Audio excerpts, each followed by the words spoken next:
Hey guys, welcome to Boxing Squared for boxing news and views from around the internet.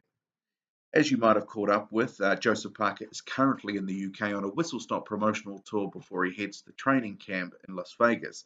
That's ahead of his September 23 fight against Hughie Fury. That's for the WBO heavyweight belt. Earlier this week, the Parker camp, so we're talking his promoter David Higgins here, they met with matchroom promoter Eddie Hearn. The result, strong signals that Parker will continue campaigning in the UK after the Fury fight. Hearn even said he wants the next fighter that Parker faces, should he beat Fury, to be one of his, possibly Dillian Whyte or Tony Bellew. He said if Parker keeps winning, then a fight against his cash cow and cash cow's my word, and unified champion Anthony Joshua becomes a necessity. Higgins said Hearn would be sending him some offers this week for fights to come.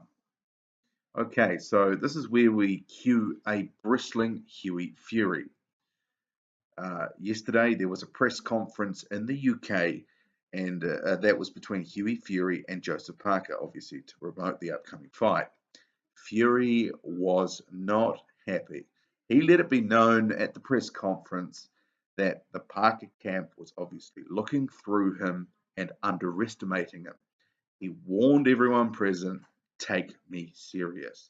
He then launched into Eddie Hearn, calling him a cockroach, and he made a reference to Anthony Joshua, calling him a big, stiff fighter, and that him and his cousin Tyson Fury, who potentially will be on the 23rd of September card, that they were coming for him. Obviously, follow-up questions, the Parker camp naturally played it down, saying they were making the most of their time in London. They'd come a long way, coming from New Zealand, wanted to make the most of the airfares and their time in town, and they're planning for all eventualities. David Higgins said, look, this is what we do. My view, I agree with the Parker camp that, these are some of the things that you have to do, but maybe some of it, and this is a potential misstep that they have made, is why was the meeting with Hearn so public? So Hearn and co were filmed, and then afterwards they were interviewed.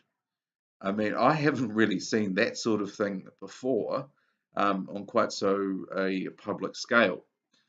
Obviously, Parker's camp, they want to milk this promotional visit for as much as it's worth, remembering Joseph Parker's profile in the UK is relatively low.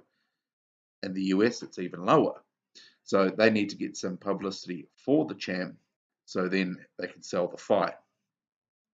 And you must remember as well, all the things that they were saying yesterday, that indicates that they're going to actually actively duck Deontay Wilder. I have to say it again, and I mentioned this in a previous video. Parker said he wanted to unify with Wilder and he wanted that fight next. So if they stay in the UK, and they've given strong signals that they will, if he wins, then it will be a deliberate duck. And I hate to say that, but it will. But anyway, in terms of Hughie Fury, obviously not a happy chappy. He wants the respect, he's feeling slighted. In the end, though, he's got to get over it. Wind your neck in, Hughie, and we'll see what comes on September the 23rd. Interested in your view? Like and subscribe, drop a comment. I'm out.